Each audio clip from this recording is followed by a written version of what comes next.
الحمد لله رب العالمين والصلاة والسلام على نبينا محمد وعلى آله وأصحابه ومن تبعهم بإحسان إلى يوم الدين وسلم تسليما كثيرا. أما بعد، إخوانا أخوات yang semoga dirahmati Allah Subhanahu wa taala, kita lanjutkan pelajaran kita di kitab Al-Aqidah Al-Wasithiyah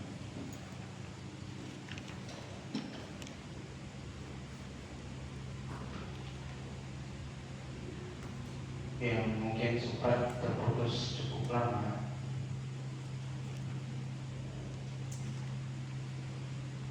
Ikhwan sekalian dan akhwat yang semoga dirahmati Allah, kita ingin berbicara tentang akidah Ahlus Sunnah wal Jamaah. Dan dengan mempelajari kitab-kitab semisal ini,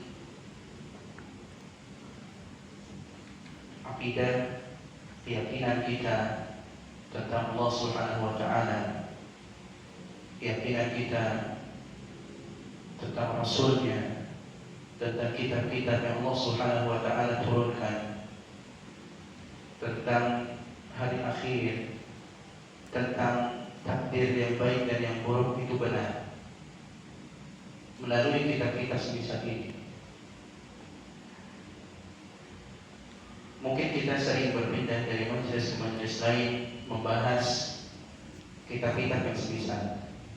Kita mungkin belajar Al-Aqidah atau Al-Wasithiyah saat ini, atau di majelis lain kita mungkin belajar kitab Tauhid, Lum'atul I'tiqad, atau yang lainnya dari kitab-kitab yang di sana dipelajari akidah Ahlus Sunnah wal Jamaah.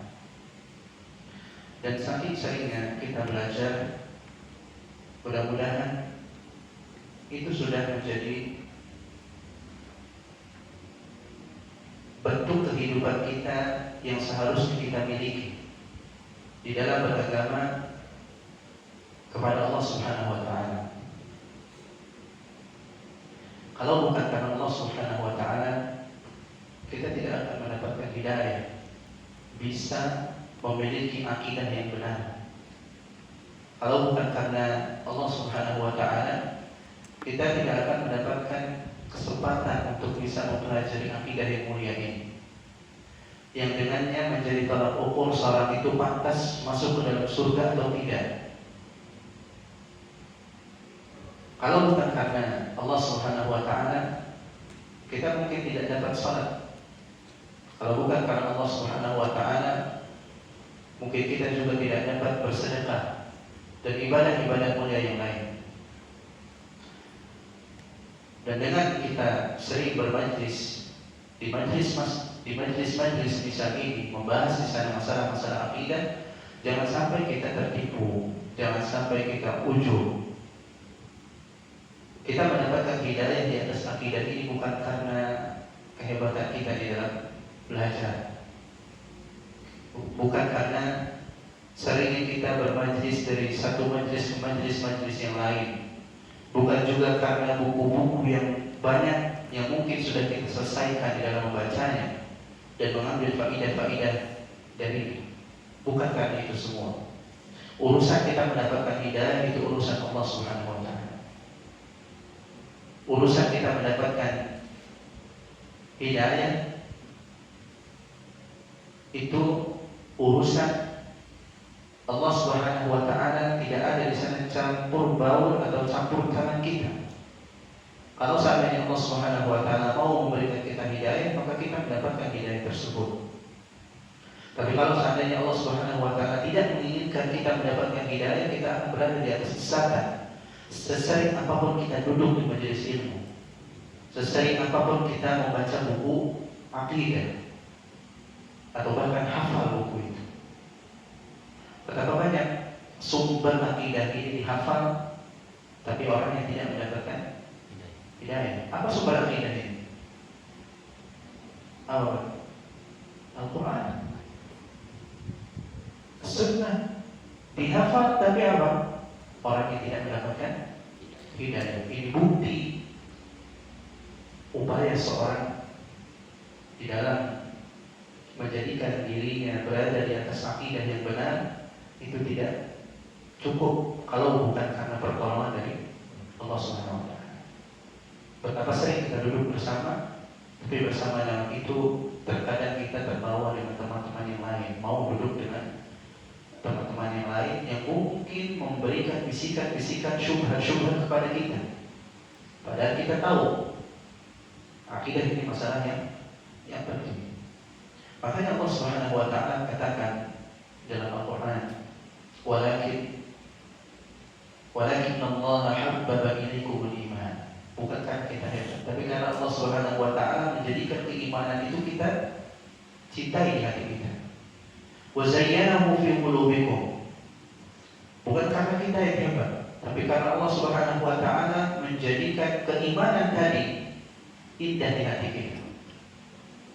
Wa karraha ilaikumul kufra wal fusuqa wal isyan. Bukan karena kita hebat, tapi karena Allah Subhanahu wa taala yang menjadikan kita itu benci kepada kekufuran, benci kepada kefasikan, benci kepada maksiat dan seterusnya. Maka Allah katakan ulaika humur rasyidun. Mereka itulah orang yang berjalan di jalan yang lurus. Atas dasar apa semua ini? Fadlan minallahi wa ni'mah, kata Allah Subhanahu wa taala. Karena karunia Allah Subhanahu wa taala dan nikmat Allah Subhanahu wa taala. Bukan karena kita hebat atau kita mampu, karena karunia Allah Subhanahu wa taala. Makanya di antara apa yang dipuji dari Allah Subhanahu wa taala adalah ketika Allah Subhanahu wa taala memberikan kita hidayah. Yang kalau dihitung-hitung, dilihat-lihat, kayaknya kita itu bukan orang yang layak untuk mendapatkan hidayah. Usahanya tidak seberapa. Terkadang seperti itu. Atau bahkan kita terkadang berpikir orang lain ini lebih layak untuk mendapatkan hidayah daripada kita, melihat usahanya luar biasa. Maka Allah Subhanahu wa taala katakan, wa qalu alhamdulillahilladzi hadana li hadza wa ma kunna linahtadiya laula an hadana. Mereka di surga mengatakan segala puji milik Allah Subhanahu wa taala, zat yang telah memberikan hidayah kepada kami. Zat yang telah memberikan hidayah kepada kami untuk berada di posisi ini, bisa beramal, beriman sehingga mendapatkan surga Allah Subhanahu wa taala. Dan kami tidak akan mendapatkan hidayah dari Allah Subhanahu wa taala kalau seandainya Allah tidak mau memberikan hidayah. Laula an hadana.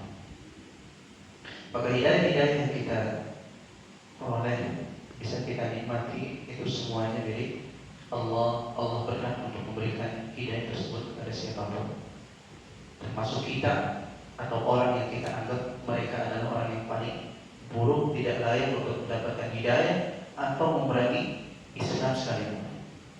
Allah Subhanahu wa taala di tangannya hidayah. Maka ikhwan sekalian, kalau seandainya kita melihat teman kita ada yang melakukan kesesatan, harapan kita besar untuk dia kembali kepada hidayah. Maka jangan semakin dijauhkan dari hidayah. Saya ingin berlemah lembutlah kepadanya, semangat untuk bisa supaya gimana caranya teman kita ini mendapatkan hidayah kepada hak, kepada kebenaran, dan bukan dibiarkan begitu saja. Dan dari kita memuji Allah Subhanahu wa taala, Allah Subhanahu wa taala melindungi kita dari kesesatan. Katakan atau kita ucapkan seperti doa-doa yang Allah Subhanahu wa taala ajarkan melalui Rasulnya sallallahu alaihi wasallam. Ketika kita melihat musibah, dan musibah terbesar adalah masalah keimanan, musibah yang menimpa agama. Ketika kita melihat teman kita tertimpa musibah-musibah seperti itu, apa yang seharusnya kita ucapkan? Bukan mengumpat, ngerasain. Coba dulu dengerin saya, ikut saya. Kalimat-kalimat yang tidak lain. Tapi katakan ucapan-ucapan yang penuh dengan harapan, penuh dengan pengagungan kepada Allah Allah Subhanahu wa taala, alhamdulillahilladzi afani mimma batalahu bihi. Segala puji milik Allah Subhanahu wa taala, Zat yang telah melindungiku, menjagaku dari apa yang Allah Subhanahu wa taala uji dia. Dia sedang tertimpa musibah apa? Di dalam agamanya. Kita berdoa kepada Allah, memuji Allah, kita dilindungi oleh Allah dari musibah orang tersebut. Kalau seandainya kita yang diuji dengan musibah semisal, gimana kondisi kita? Nggak tahu kita bakal bersikap seperti apa, bakal bersikap seperti apa. Maka banyak-banyak memuji Allah ketika kita mendapatkan hidayah, mendapatkan petunjuk. Ikhwan sekalian yang dirahmati Allah Subhanahu wa taala,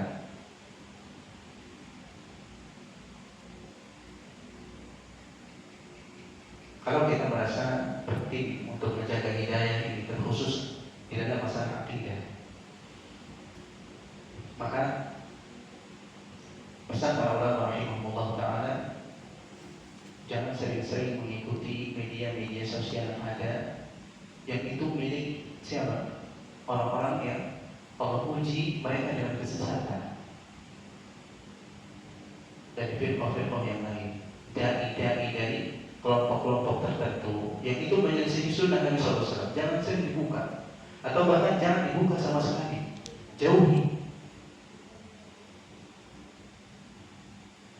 Kita terkadang lari berusaha gimana kita terlindung dari penyakit-penyakit yang menular, penyakit-penyakit yang berbahaya, seperti halnya kita seperti apa? Kita sedang dikejar oleh singa kawanan. Berusaha bagaimana atau sekuat mungkin kita terhindar dari bahaya-bahaya tadi. Tapi kenapa kita tidak lari sekuat-kuatnya, semaksimal mungkin dari orang-orang yang memiliki penyakit-penyakit tadi di dalam hati mereka, akidahnya rusak, penyimpangannya di mana-mana, hatinya kotor dengan syubhat dan bahkan keburukan pada kaum muslimin. Kenapa kita tidak lari dari mereka, dari channel-channel mereka, dari video-video mereka, dari dakwah-dakwah mereka, malah sering apa? Ditonton. Ikhwas sekalian dan akhwat yang semoga dirahmati Allah Subhanahu wa taala, tahuilah keburukan syubhat kalau seandainya masuk ke dalam hati bisa membakar, hangus hati, akan hilang hidayah, cahaya ilmu itu akan hilang. Maka jangan sampai kita tertipu dengan dakwah-dakwah dai-dai yang mengatasnamakan toleransi di dalam beragama, di dalam at-tadayyun, dakwah-dakwah yang penuh apa? Syahwat, cinta untuk dilihat oleh manusia, walaupun harus melakukan sesuatu yang salah. Dan Nabi sallallahu alaihi wasallam mengatakan, "Idza ra'aytumul ladzina yattabi'una ma tashabaha min, fa ulaika alladzina sammallahu fahdharuhum."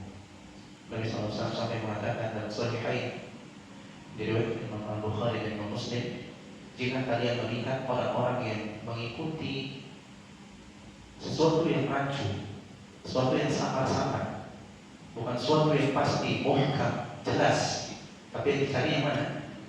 Yang samar-samar, yang memiliki kemungkinan-kemungkinan, diambil kemungkinan tersebut untuk menyelewengkan manusia dari jalan Allah Subhanahu wa taala dengan sengaja atau tanpa sengaja. Faulaika alladzina sammallahu fahdharuhum. Maka mereka itulah orang-orang yang Allah Subhanahu wa taala sebutkan. Yang Allah sebutkan mereka dalam ayat apa Allah Subhanahu wa taala sebutkan? Falyahdharil ladzina yukhalifuna 'an amrihi an tusibahum fitnah aw tusibahum 'adzabun adzim. Allah Ta'ala, hendaknya kalian menjauhi orang-orang yang menyelisihi perintah Allah Subhanahu wa taala.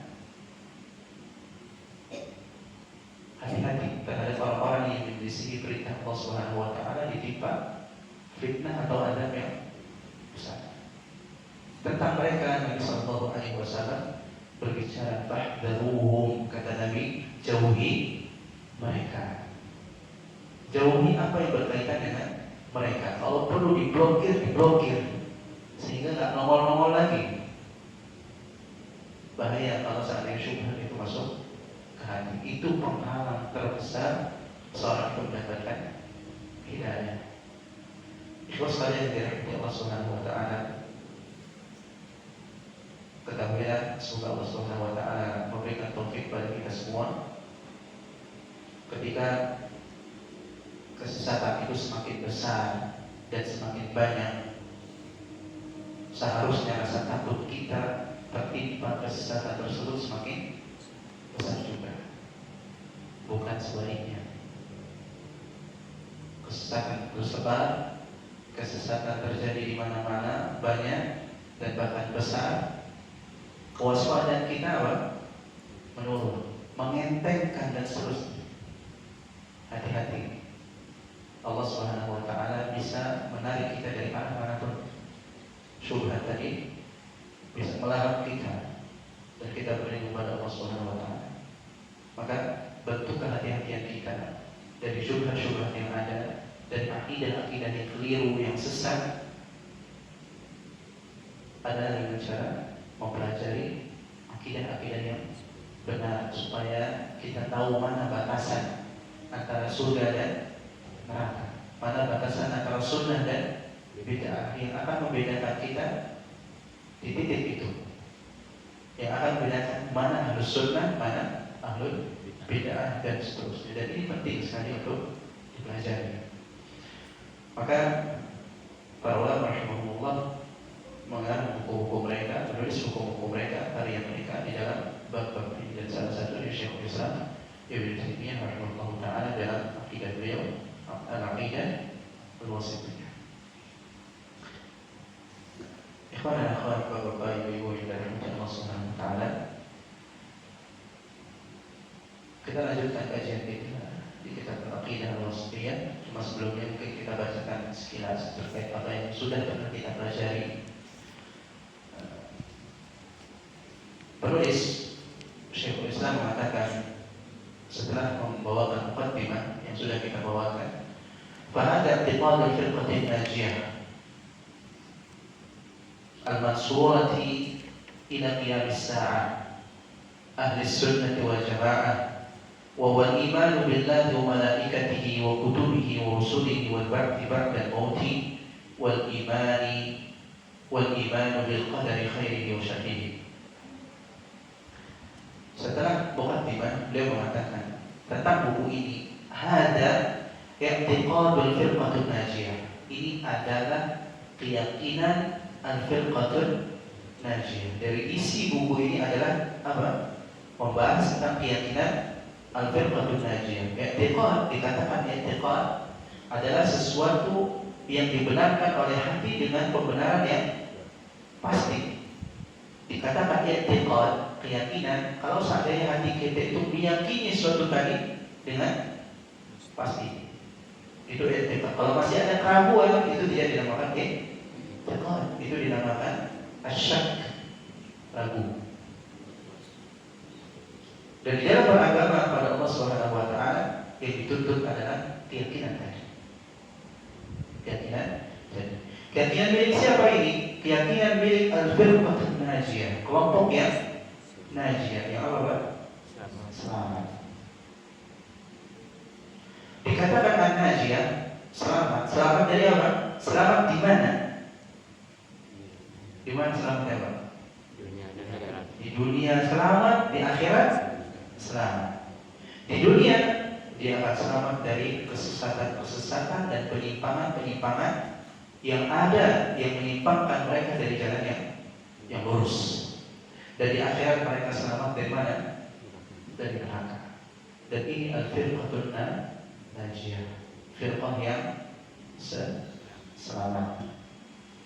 Dan tentang mereka Nabi Shallallahu Alaihi Wasallam banyak meriwayatkan, banyak menyampaikan sabdanya, dan sudah kita sebutkan di pertemuan yang lalu. Al-Mansurah, beliau katakan di antara nama Al-Firqatul Najiyah Al-Mansurah, di antara nama Ahlus Sunnah wal Jamaah Al-Mansurah, yang ditolong, yang ditolong dari apa? Dari segala jenis bahaya, entah itu di dunia ataupun di akhirat.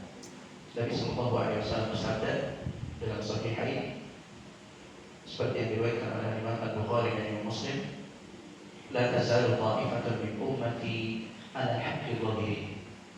Akan senantiasa ada ta'ifah, ada sekelompok orang dari umatku yang mereka akan apa? Eksis di atas kebenaran. Akan terus ada sampai kapan? Menjelang hari kiamat. Dan di dalam riwayat lain, Nabi SAW mengatakan mansuri, akan ada orang-orang tersebut, sekelompok dari umatku yang mereka ditolong ketika mereka berada di atas kebenaran. Mansurin, lafadznya ini lafadz yang tadi dibawakan oleh Syekhul Islam Ibnu Taimiyah, Al-Mansurah, dengan lafadz Al-Mansurah ditolong. Ila qiyamis saah, kapan atau sampai kapan mereka ada? Sampai kapan Firqatul Najiyah Al-Mansurah itu ada? Sampai tegaknya hari kiamat. Maksudnya tegaknya hari kiamat bukan ketika terjadi apa? Kerusakan yang ada. Sudah kita jelaskan di pertemuan yang lalu. Maksud dari tegak kiamat di sini apa, Pak? Sampai kapan? Menjelang terjadinya kiamat, dan akhirnya adalah ketika ruh kaum muslimin, ruh orang-orang yang beriman dicabut oleh Allah Subhanahu wa taala dengan meniupkan kepada mereka angin-angin yang sejuk. Tiupkan angin untuk mencabut nyawa orang-orang yang beriman. Setiap ada orang-orang yang beriman yang menghirup angin tersebut, maka akan wafat. Semuanya wafat. Ketika sudah semuanya wafat, maka terjadilah kiamat pada seburuk-buruk manusia. Dan tidak akan terjadi kiamat kecuali pada seburuk-buruk makhluk, seburuk-buruk makhluk yang Allah Subhanahu wa taala ciptakan. Ikhwas sekalian yang dirahmati Allah Subhanahu wa taala. Setelahnya dia mengatakan Ahlus Sunnah wal Jamaah. Mereka itu Ta'ifah Al-Mansurah tadi adalah Ahlus Sunnah wal Jamaah. Nah, lalu apa isi akidahnya? Apa isi akidah tadi? Wa huwal iman billah. Akidah tadi, keyakinan tadi adalah beriman kepada Allah, wa malaikatihi, dan malaikatnya, wa kutubihi, dan kitab-kitabnya, wa rusulihi, dan rasulnya, wal ba'thi ba'dal mauti, dan beriman kepada hari kebangkitan setelah kematian. Maksudnya beriman dengan hari kiamat. Wal imanu bil qadari khairihi wa syarrihi, dan beriman kepada takdir yang baik dan yang buruk. Ini isi akidah Ahlus Sunnah wal Jamaah yang beliau bawakan. Hanya saja seperti yang kita sebutkan di awal, fokus beliau akan berada di rukun iman yang pertama, beriman kepada Allah Subhanahu wa taala. Ikhwas sekalian, buku-buku akidah yang ditulis oleh para ulama rahimahullah taala itu akan kembali porosnya kepada 6 rukun iman ini. Akidah pertama akan kembali ke sini. Ini mualannya dan dijelaskan oleh buku-buku para ulama dengan panjang lebar supaya kita paham bagaimana kita beriman kepada Allah Subhanahu wa taala. Bagaimana kita beriman kepada malaikat-malaikat Allah Subhanahu wa taala. Bagaimana kita beriman kepada Rasul-Rasul Allah, kitab-kitab Allah, kepada hari akhir, takdir baik buruk.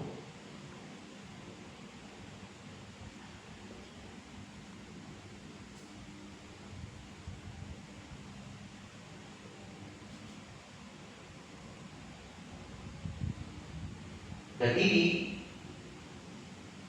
adalah inti dari apa yang diajarkan oleh Jibril alaihissalam kepada Nabi Shallallahu Alaihi Wasallam ketika bertanya apa itu iman, apa itu iman. Ikhwas sekalian yang dirahmati Allah Subhanahu Wa Taala.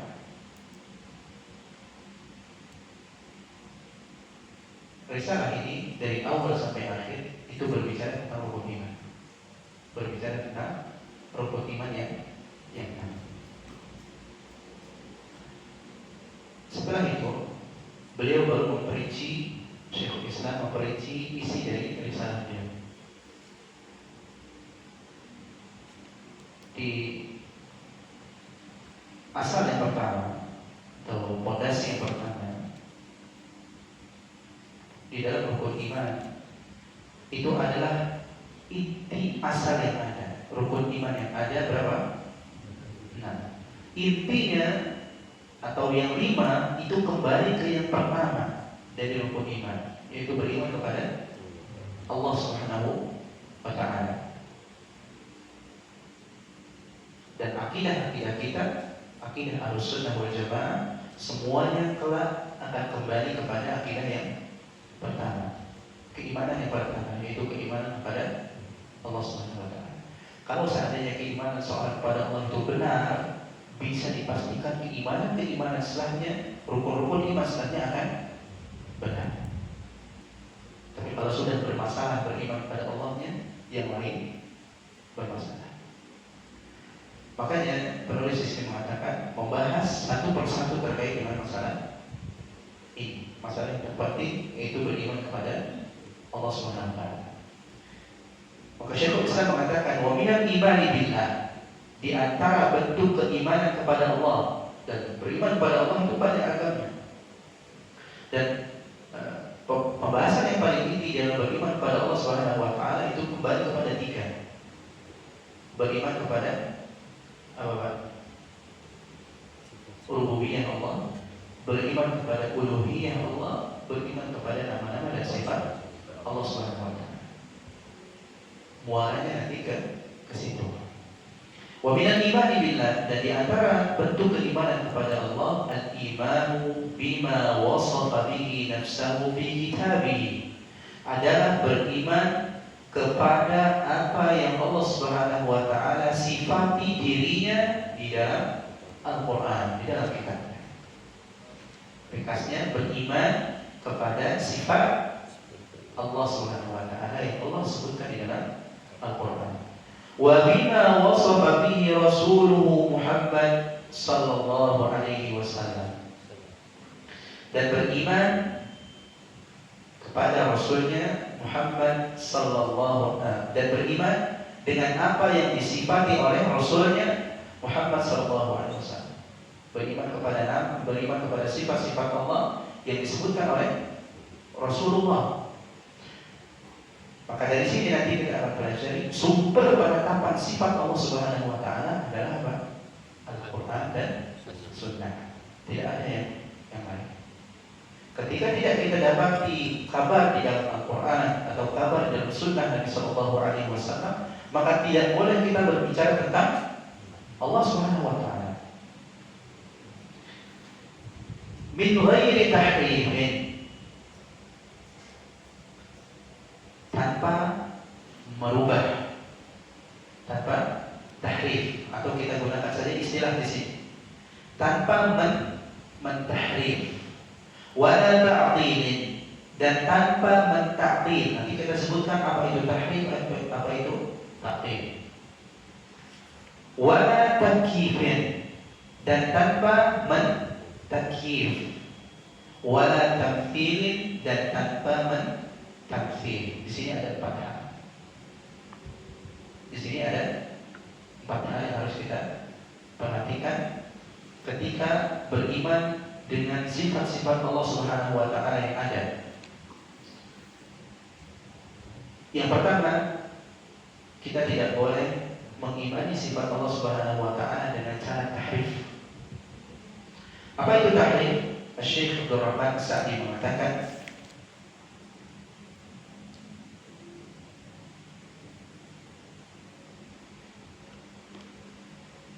atau di sini apa yang disampaikan oleh Syekh Ibnu Baz rahimahullah taala dalam ta'rif beliau, tahrif artinya taghyiru al-fadil asma'i was sifat, merubah lafaz nama-nama dan sifat Allah Subhanahu wa taala. Merubah lafaz nama-nama dan sifat Allah Subhanahu wa taala. Namanya diubah, sifatnya juga diubah.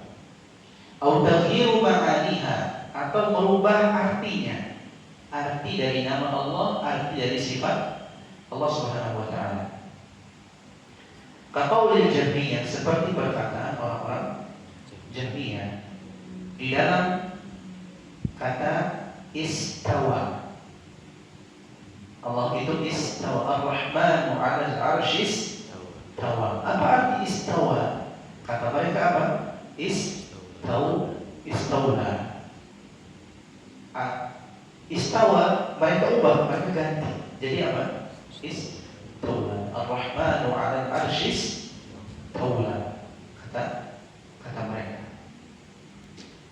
Ini namanya tahrif. Tahrif apa? Lafaz.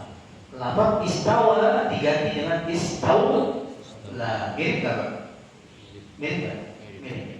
Ini namanya tahrif lafaz. Lafaznya seperti itu diganti.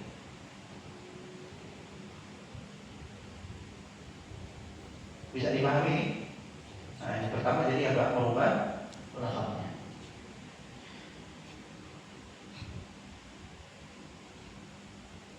Di dalam segi makna atau tahrif di dalam makna, merubah makna sifat Allah Subhanahu wa taala itu seperti apa? Seperti perkataan sebagian ahli bidah.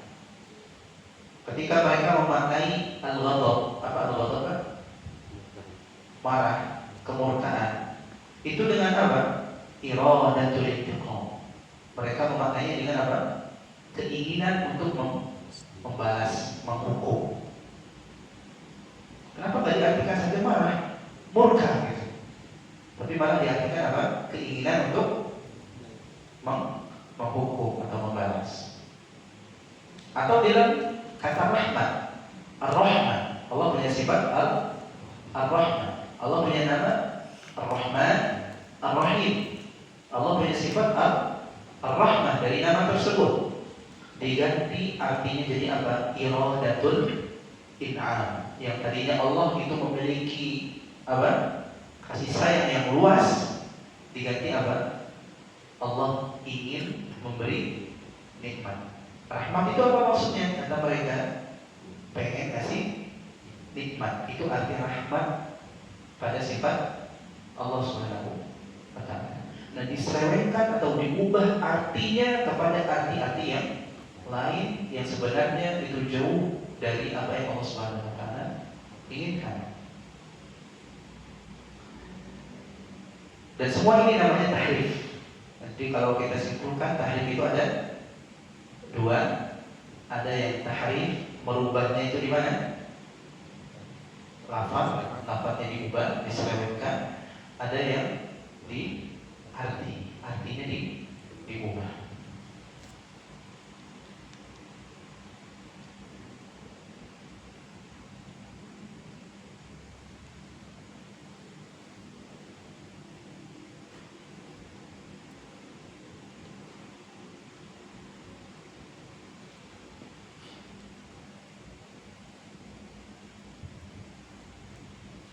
Lalu bagaimana Ahlus Sunnah mensikapi apa yang mereka sebutkan? Sepakat? Tidak. Ketika mereka mengatakan istawa diganti dengan istawla, tidak sepakat. Tapi mereka katakan Ar-Rahmanu 'alal 'arsy istawa. Apa arti istawa?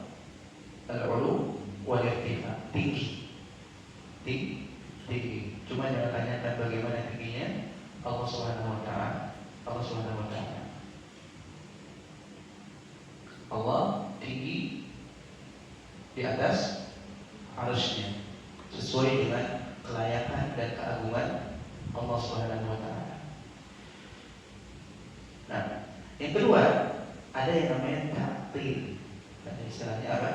Ta'til. Kita tidak boleh menetapkan sifat Allah dengan cara apa? Yang pertama, tahrif, tidak boleh.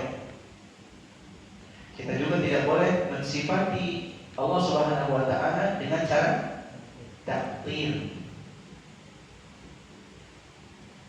Apa itu ta'til? Singkatnya ta'til itu ingkar. Ingkar, mengingkari.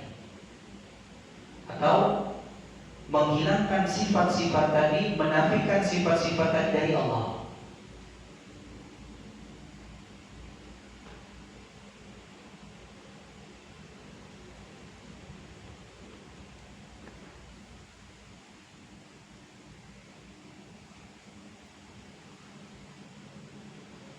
Dan orang-orang yang melakukan perbuatan ini dinamakan mu'attilah. Ini istilah. Orang-orang yang mentaktil itu namanya mu'attilah. Orang-orang yang mentahrif yang sebelumnya itu namanya muharrifah. Muharrifah. Ikhwas sekalian dan akhwat yang semoga dirahmati Allah Subhanahu wa taala. Ini pembahasan ini perlu kejelian. Perlu kita pahami. Jangan setengah-setengah ini apa namanya? Fokus. Bisa sesat, ikut taktil pula nanti. Nah, mentaktil maksudnya apa, Pak? Menolak sifat Allah. Allah tak punya sifat ini, Allah tak punya sifat ini, namanya taktil. Padahal Allah tetapkan sifat ini ada di dalam Al-Quran.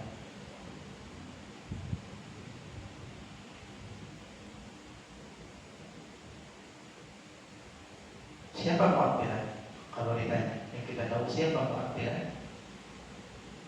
Orang-orang Mu'tazilah.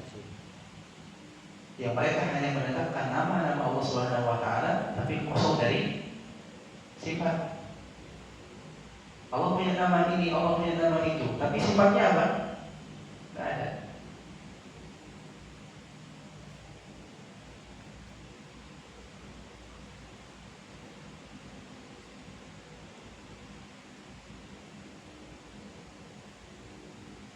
Dan kalau kita perhatikan antara tahrif, apa tadi tahrif, Pak? Merubah ya, merubah lafaznya atau merubah makna dari sifat Allah Subhanahu wa taala. Kalau kita perhatikan tahrif dengan ta'til, itu kedua hal ini punya apa? Punya alaqah, punya hubungan. Punya hubungan sebab dan akibat.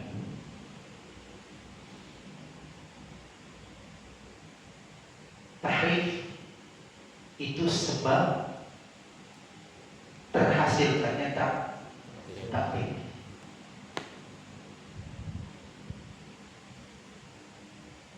Ta'til itu hasil dari tahrif.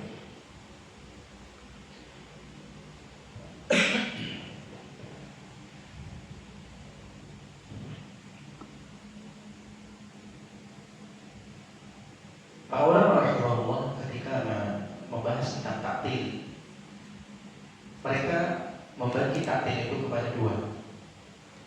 Ta'til menafikan atau mengingkari sifat Allah itu terbagi dua.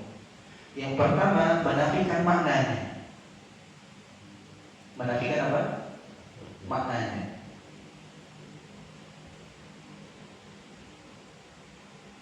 Lafaznya dinafikan tidak? Tidak. Seperti apa? Perkataan mereka. Allah apa? Allah itu punya nama apa? Ar-Rahman. Tapi bila rahmah, sifatnya dihilangkan. Kalau kita ketahui seharusnya, dan ini akidah Ahlussunnah wal Jamaah, Ketika menetapkan nama Allah Subhanahu wa taala, wajib di sana menetapkan sifat yang terkandung di nama tersebut. Ar-Rahman apa artinya? Zat yang Maha Pengasih, Zat yang Maha Rahmat, Zat yang Maha Luas rahmatnya. Dan ini sifatnya. Namanya Ar-Rahman. Sifatnya Dzur Rahmatin Wasi'ah, Zat yang memiliki rahmat yang luas. Nah, ini kata mereka, ya Allah Subhanahu wa taala punya nama Ar-Rahman. Tapi bila Rahman, sifatnya ditiadakan, dihilangkan.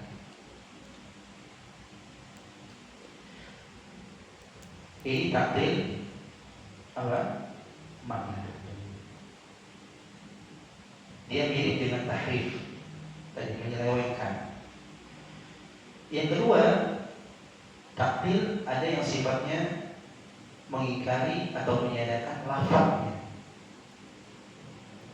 Tapi yang jenis ini tidak akan terjadi pada orang yang berakal sekalipun. Kalau sudah disebutkan oleh Allah atau Rasulnya, Allah memiliki sifat ini, tidak mungkin ditolak. Tapi mungkin terjadi pada mereka yang tidak menerima dalil-dalil tadi kecuali dalil-dalil yang mutawatir. Artinya akan terjadi taktil lafaz itu pada sifat-sifat yang diriwayatkan dengan jalur ahad, dari jalur hadis yang ahad, bukan mutawatir. Tahu mutawatir dengan ahad, Pak? Mutawatir itu hadis-hadis yang diriwayatkan dari jalur-jalur yang banyak sekali, yang boleh diambil kesimpulan tidak mungkin para perawi tadi berdusta di dalam meriwayatkan hadis itu. Tapi kalau ahad hanya diriwayatkan oleh segelintir orang dari setiap tabaqatnya, dari setiap generasinya. Sahabat diriwayatkan 1-2 orang. Nanti tabi'in yang meriwayatkan segitu juga. Tabi'in yang meriwayatkan jumlahnya segitu juga, terus gitu sampai asal tadwin, sampai zaman pembukuan. Maka dicatat oleh para imam, oh ini namanya hadisnya apa? Ahad. Nah, sebagian orang tidak mau menetapkan apa yang berkaitan dengan akidah itu dengan hadis ahad, dan ini menyelisihi apa? Akidah atau cara memahami atau cara beragama Ahlus Sunnah wal Jamaah yang terkait dengan akidah. Dalam akidah itu ditetapkan dengan dalil-dalil selama dalil tersebut sahih. Mau dalilnya itu mutawatir, mau dalilnya itu apa? Ahad, enggak ada masalah. Intinya dia sahih. Maka ditetapkan. Tapi sebagian orang tidak mau menetapkan kecuali menetapkan masalah akidah, kecuali dari dalil-dalil yang mutawatir saja. Adapun dari dalil-dalil yang ahad mereka akan ingkari. Dan disinilah mereka jatuh kepada takdir. Mereka mengingkari sifat tadi, mereka mengingkari nama tadi karena sampai dari jalur ahad. Bisa dipahami, Pak?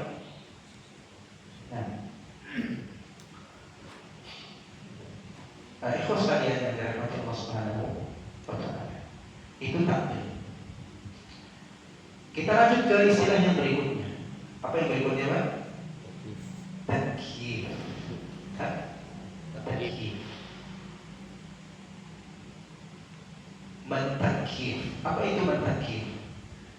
Takyif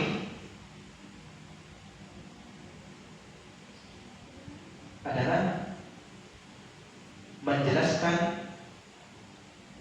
bentuk dari sifat Allah Subhanahu wa taala. Bayanul hay'ah, menjelaskan bentuk.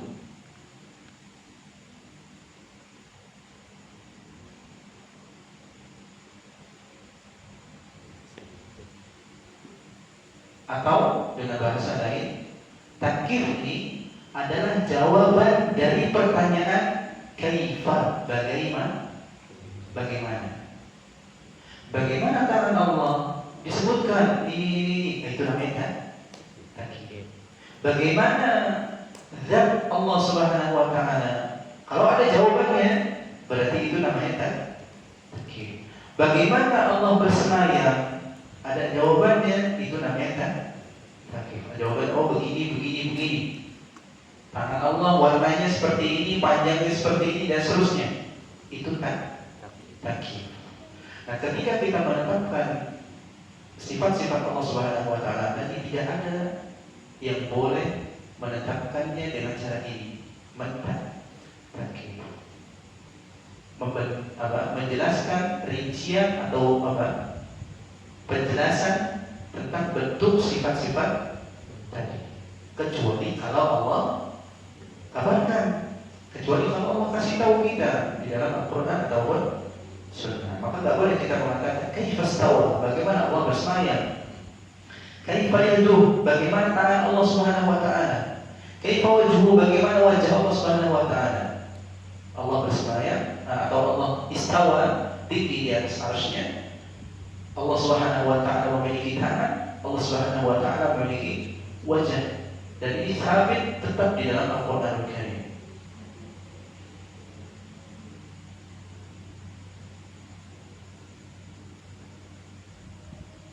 Ketika berbicara tentang ini, perlu kita pahami sebuah kaidah yang dulu pernah kita tulis bersama. Apa itu, Pak? Al-kalamu fid-dzat atau al-qawlu fid-dzat,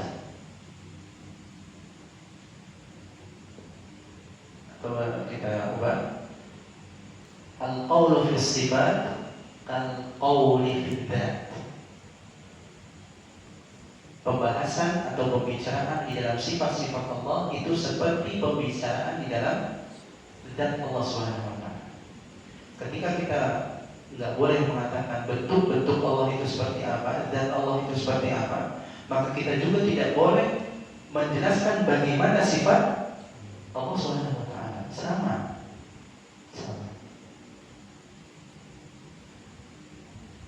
Sebagaimana kita tidak tahu zat Allah itu seperti apa. Ada yang tahu zat Allah seperti apa, Pak? Ada yang pernah lihat? Enggak ada. Tapi mudah-mudahan kita bisa lihat Allah Subhanahu wa taala di surga dengan beriman pada di dunia ini dengan sebaik-baiknya. Sebagaimana kita tidak mengetahui zat Allah Subhanahu wa taala, begitu juga kita tidak mengetahui bagaimana sifat Allah Subhanahu wa taala. Sebagaimana kita tidak mengetahui bagaimana zat Allah, begitu juga kita tidak mengetahui bagaimana sifat Allah Subhanahu wa taala.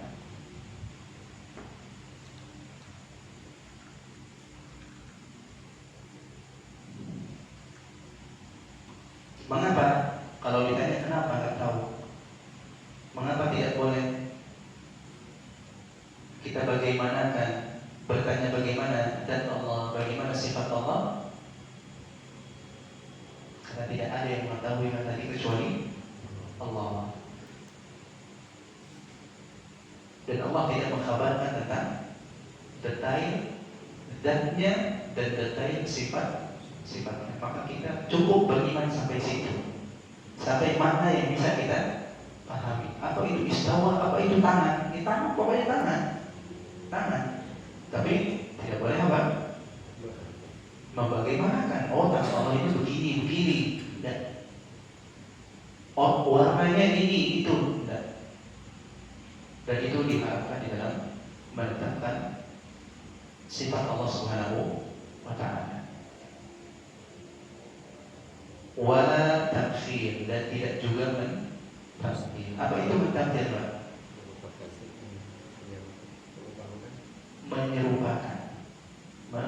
Menyerupakan. Takfir maknanya adalah tashbih, menyerupakan. Kita tidak boleh mengatakan zat Allah itu seperti zat kita. Allah disamakan dengan makhluk, atau mirip dengan zat kita. Oh, Allah itu mirip dengan zat kita ini. Enggak boleh. Dan tidak boleh juga berbicara di dalam sifat Allah Subhanahu wa taala, sifat Allah seperti sifat kita. Sifat Allah seperti sifat kita.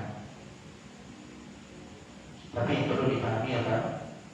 Setiap mukmin harus meyakini dengan pasti Allah Subhanahu wa taala mengatakan laisa kamitslihi syai'un.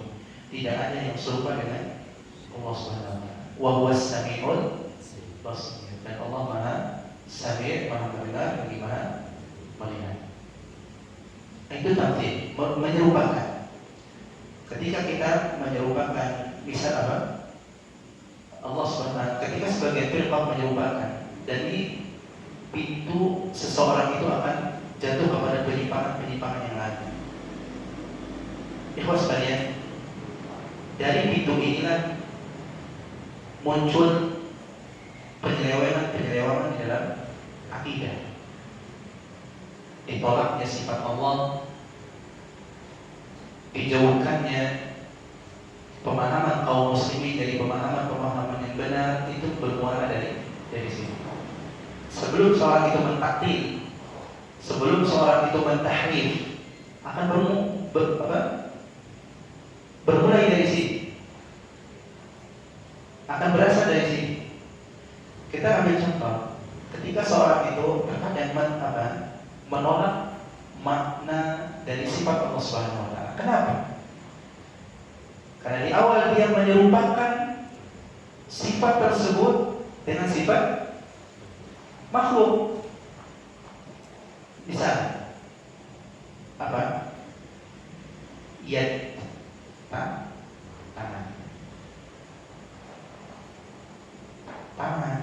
Allah punya tangan, kita punya tangan. Berarti kita sama. Allah sama dengan makhluk. Dari sini apa? Mereka berkeinginan untuk apa? Mentanzih, mensucikan Allah Subhanahu wa taala dari segala macam kekurangan. Maka mereka katakan Allah tidak punya tangan. Atau diapakan? Ditahrif, diubah artinya. Oh, maksud tangan itu bukan tangan yang kita pahami, tapi apa? Misalkan apa? Nikmat atau yang lainnya. Dari mana ini asalnya? Ketika seorang itu memisahkan, menyerupakan dirinya dengan Allah, atau menyerupakan Allah dengan makhluk. Padahal kalau mau diperhatikan,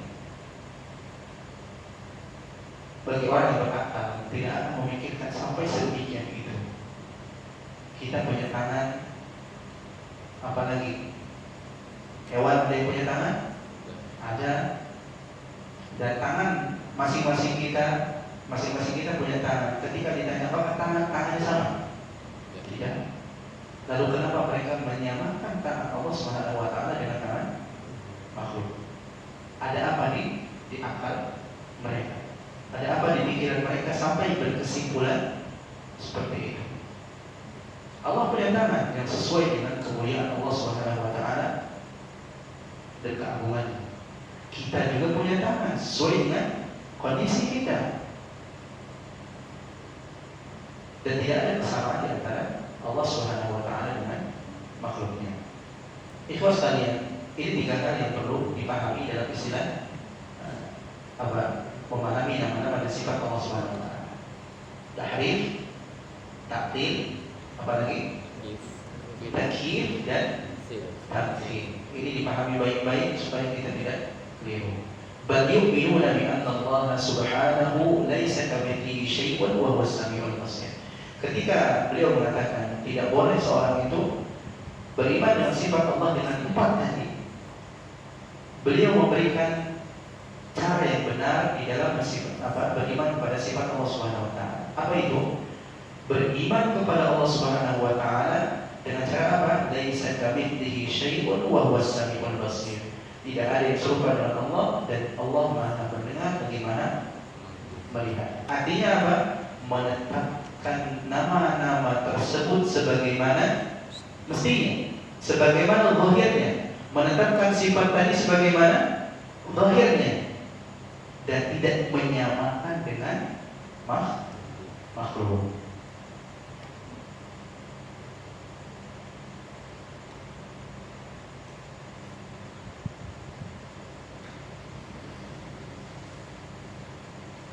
Ikhwas sekalian yang dirahmati Allah Subhanahu wa taala, sedikit lagi manusia di dalam masalah nama-nama dan sifat Allah Subhanahu wa taala secara umum itu terbagi, terpecah kepada tiga kelompok. Yang pertama ada yang namanya ahlul taklid, ahli taklid.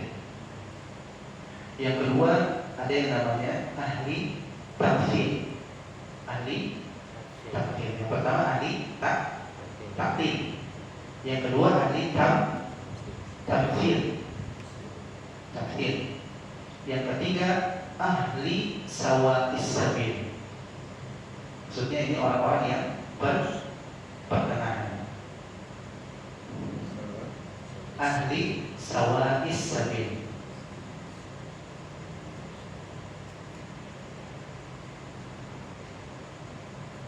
Dan kalau mau dirinci, ahli taktil nanti terbagi tiga.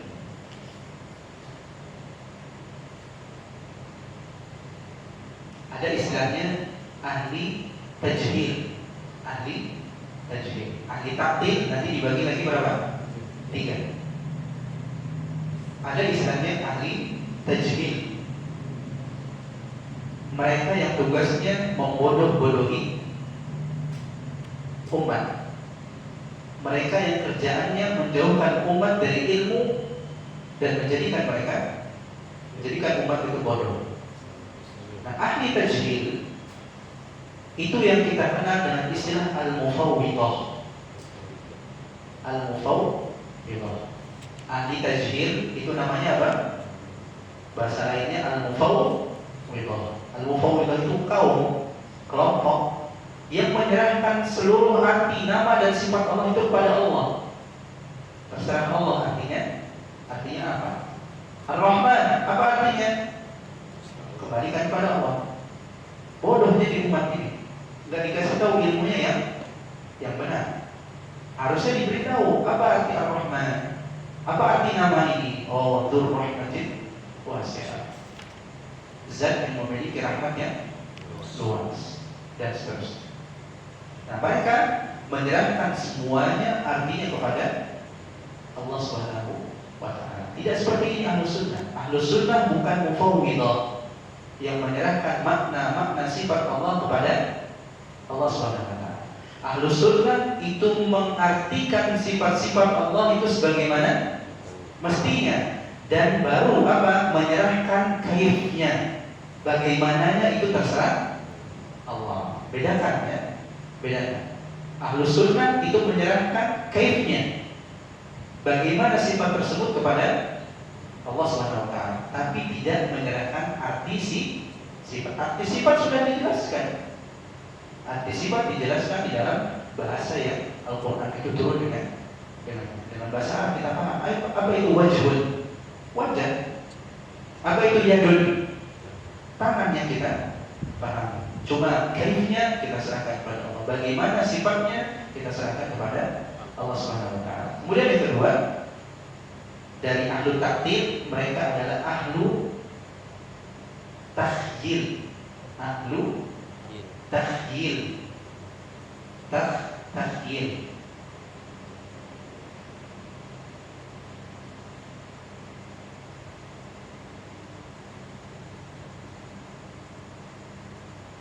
Apa itu ahlu tahyil? Atau siapa mereka? Mereka adalah orang-orang falasifah yang suka main filsafat. Sampai ada kesimpulan mereka apa? Mereka mengira, mereka meyakini bahwa rasul-rasul yang Allah Subhanahu wa taala utus dengan membawa agama ini atau secara khusus tentang nama-nama dan sifat Allah Subhanahu wa taala itu khayalan saja, tidak ada hakikatnya. Ini main dengan otak, main dengan akal. Orang-orang filsafat. Filsafat itu ahlul kalam. Ahlul kalam.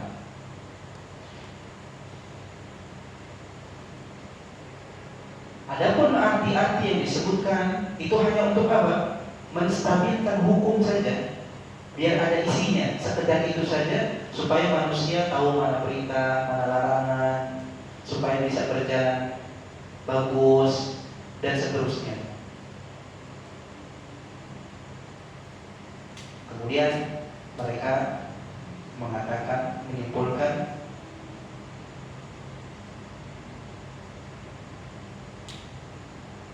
hakikat ini sebenarnya tidak ada, omongan kosong saja. Bingung nggak?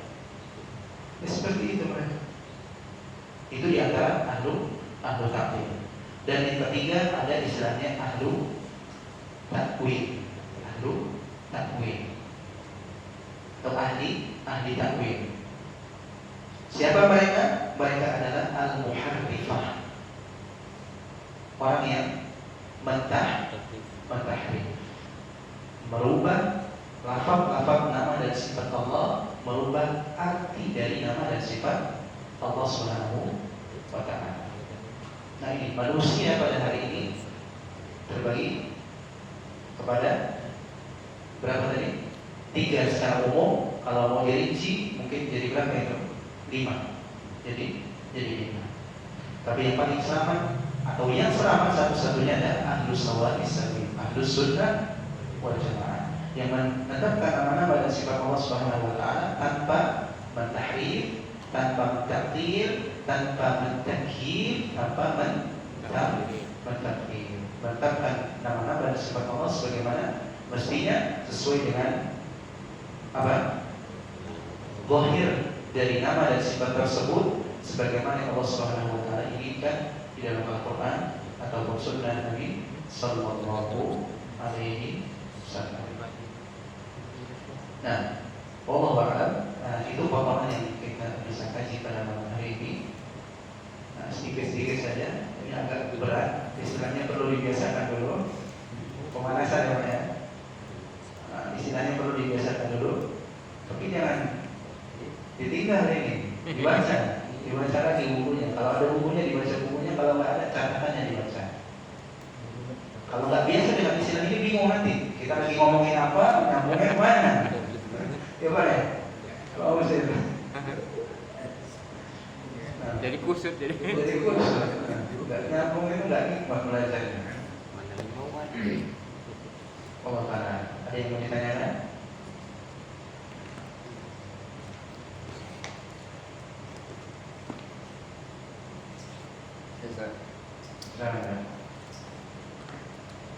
Kalau dari keempat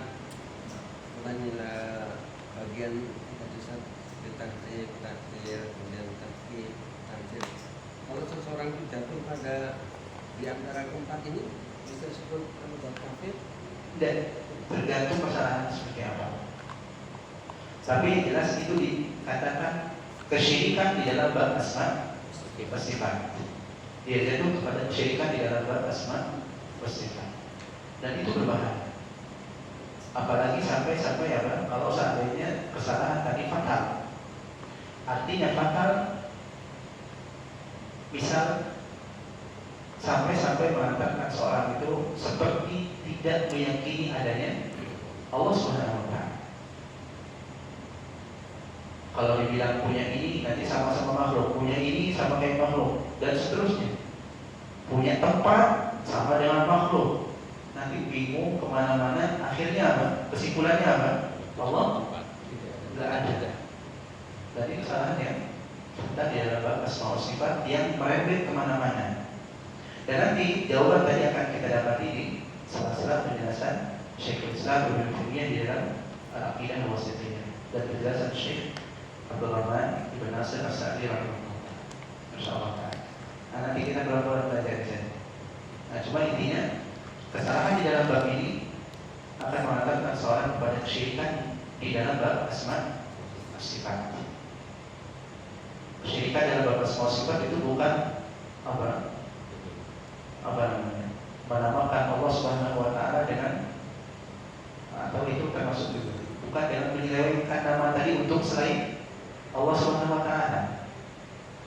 Kalau menyelewengkan nama tadi untuk selain Allah, hanya jatuh kepada larangan.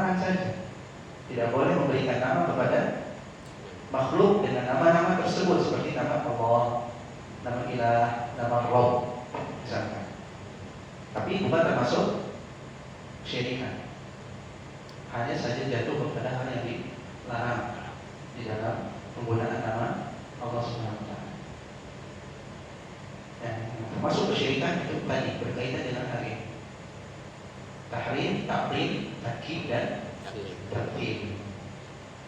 Nah, ada lagi Pak? Mantap.